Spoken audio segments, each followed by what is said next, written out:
호돌이 썰툰. 이해하면 무서운 이야기. 남편이 한 달 전부터 매일 같은 악몽을 꾼다고 토로했다. 그의 말은 이러했다. 한밤중에 악몽을 꾸다가 일어나면 천장에 나랑 똑같이 생긴 사람이 날 쳐다보고 있어. 그리고는 나한테 이렇게 말하는 거야. 넌 이제 충분히 살았지? 이제 바꿀 때야. 라고. 남편은 매일 아침 인사처럼 아내에게 상담을 했기 때문에 아내도 점점 걱정이 되기 시작했다. 그러던 어느 날 아침 남편이 일어나서 그 꿈을 이야기하지 않았다. 아내는 기쁜 마음에 오늘은 그 꿈 안 꿨어? 라고 물어보니 남편이 말했다. 무슨 꿈? 어느 부부가 사는 집에 강도가 들었다고 합니다. 아내가 집에 있을 때 강도가 왔다고 합니다. 다행히 아내가 우연히 손에 들고 있던 칼로 강도를 쫓아낸 것 같습니다. 아내를 데리러 경찰서에 가서 사정을 듣고 보니 인터폰이 울리길래 당신인 줄 알고 현관문을 열러 갔는데 문을 여니 강도가. 남편은 아내를 끌어안고 분명히 무서웠을 거라고 생각하고 부부 둘이서 집으로 돌아갔습니다. 첫 번째 이야기. 꿈에서 나온 자신과 똑같은 귀신이 했던 이제 바꿀 때야 라는 말처럼 실제 남편과 꿈속 의문의 도플갱어의 몸이 바뀐 것입니다. 따라서 평상시 남편과 아내가 했던 꿈 얘기를 귀신은 모르기 때문에 무슨 꿈? 이라고 물어본 것입니다. 두 번째 이야기. 분명 아내는 남편인 줄 알고 현관문을 열러 갔는데 칼을 쥐고 있었습니다. 즉 아내는 남편을 칼로 찔러 죽일 계획이었죠. 하지만 타이밍 좋게 강도가 왔었네요. 이제 부부 둘이서 집으로 돌아가면 남편은 죽겠죠? 호돌이 썰툰. 이해하면 무서운 이야기. 남자는 어떤 집으로 이사를 갔다. 그곳은 새로 지은 집이라 전선을 아직 연결하지 못했다. 아직 가족 빼고는 귀찮아서 이사 왔다는 사실을 알리지 않았다. 밤이 되자 불은 켜지지도 않고 해서 아주 무서웠는데 갑자기 누군가가 와서 똑똑거리는 소리가 들렸다. 남자는 누구세요? 하니까 밖에서 야마 나 몰라? 라고 했다. 남자는 다시 물었다. 누구세요? 대학 선배잖아 이 새끼야 라는 소리와 함께 선배가 들어왔다. 남자는 안심했다. 선배랑 남자는 인사를 나누고 공포영화를 보기로 했다. 한참 보던 중 선배가 말했다. 야 불도 안 들어오고 꽤 무서운데? 나는 답했다. 그러게요. 그러더니 갑자기 선배가 또 말했다. 와 급한데 지금. 야 화장실 같이 가자. 나는 반문했다. 싫어요. 알겠어 후배놈아. 후배라서 참아준다. 남자는 계속 공포영화를 시청했다. 갑자기 그의 머릿속에선 여러 생각이 들었다. 그리고 그는 당장 문을 박차고 사람이 많은 시내로 도망갔다. 내 친구 중에는 소방서에 다니는 소방사와 지방 파출소에 다니는 경찰관이 있어 서로 굉장히 사이가 좋아. 우리 셋은 오랜만에 만나 술집에서 술을 마셨어. 소방사가 말했다. 얼마 전에 사건이 있었는데 말이야. 부모 자식이 3명 사이좋게 일자로 누운 채 까맣게 불타서 죽었어. 흔히 화재가 일어나면 침착하고 도망칩시다 라고들 하잖아. 그건 불가능해. 가스를 마시면 우선 몸이 움직이질 않거든. 의식이 있는 동안에도 조금씩 타들어가는 거야.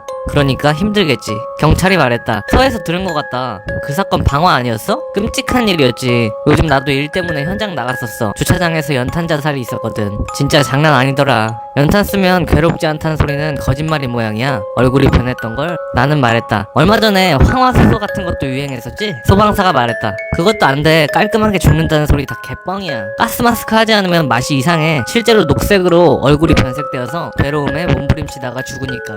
경찰이 말했다. 그것도 들어봤어. 요즘 근방에서 유행하고 있지. 확실한 건 역시 밧줄로 목매달고 자살하는 거야. 그것도 아무에게도 발견되지 않게 깊은 숲속에서. 나는 말했다. 무서운 소리 좀 하지마. 무슨 완전 자살 매뉴얼 쓰냐? 소방사도 따라 말했다. 웃기는 소리 하지 좀 마라. 그리고 헤어진 후에 경찰관 친구에게 전화가 걸려왔다. 아참 오늘 이야기는 아무한테도 하지마. 꽤나 진지한 말투에 갑자기 한 소리라서 의미를 전혀 알 수 없었다. 그게 어쩐지 무서웠다.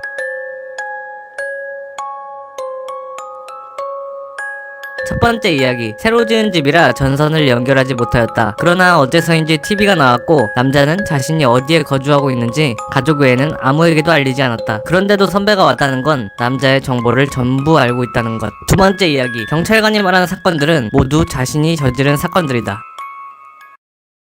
호돌이 썰툰. 이해하면 무서운 이야기. 회사까지 걸어서 출근할 때 곧 부술 예정인 무인 맨션 근처를 지나는데 거긴 투신 자살 사건이 많아 자살자의 귀신을 목격했다는 정보도 많은 사연 있는 맨션이야.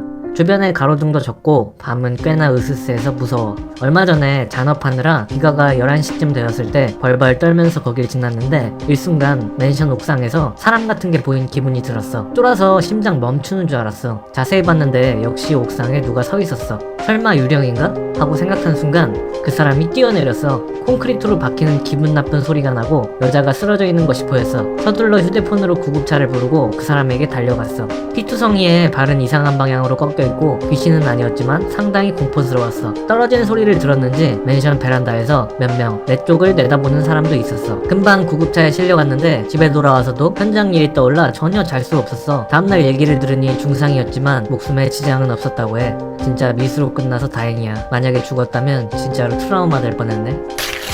저번에 고향에 있는 전철역 화장실에서 누가 날 엿봤어. 깨끗한 화장실은 아니었기에 평소엔 가고 싶지 않지만 그때는 못 참고 달려갔어. 볼일을 다 보고 일어나자 갑자기 시선이 느껴졌어. 무심코 문 쪽을 보니 화장실 바닥에서 문까지 5cm 틈을 통해 날 엿보고 있었어.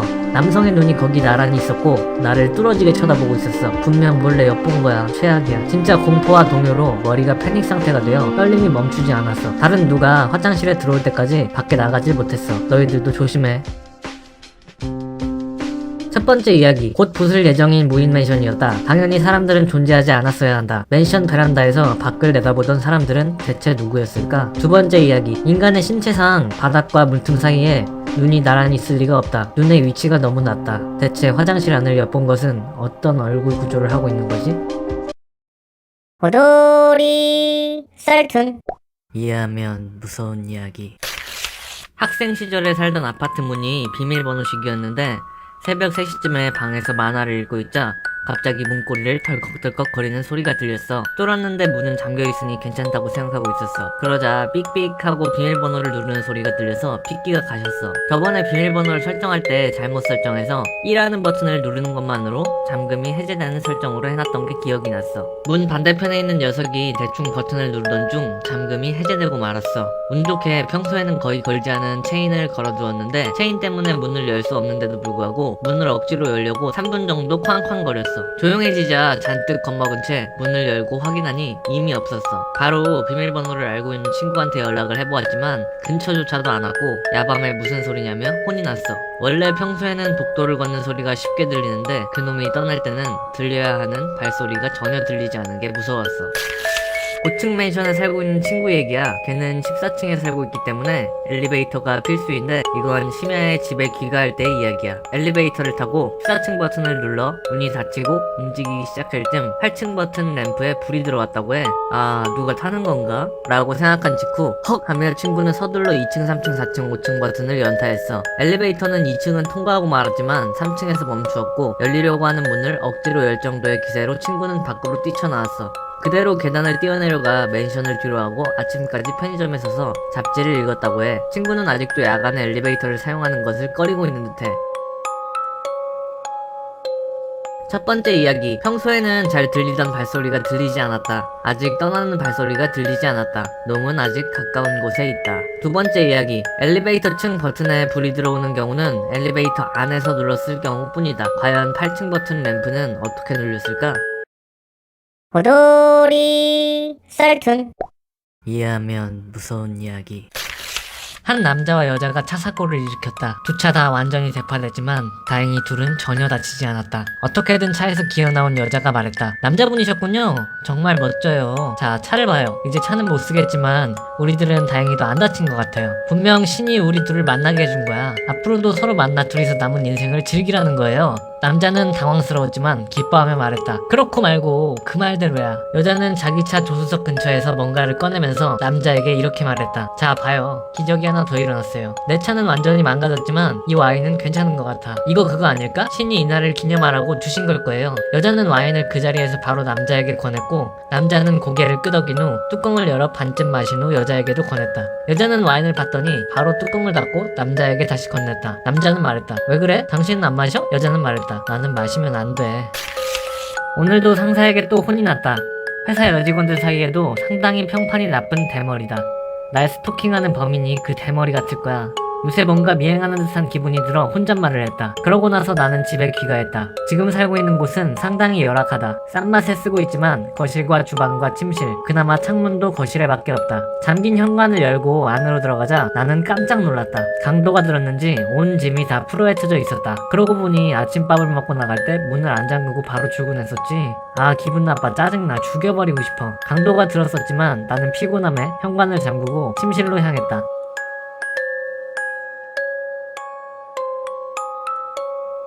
첫 번째 이야기. 곧 경찰이 와서 음주 측정을 하게 되면 여자는 남자만 걸리게 만들려고 남자에게 와인을 마시게 한 것이다. 고로 자신은 마시지 않는 것. 두 번째 이야기. 문을 열어둔 채 나간 기억이 남아있는데 귀가했을 때 잠긴 현관을 열고 들어갔다. 그렇다는 것은 도둑은 아직 집 안에 숨어 있다는 것.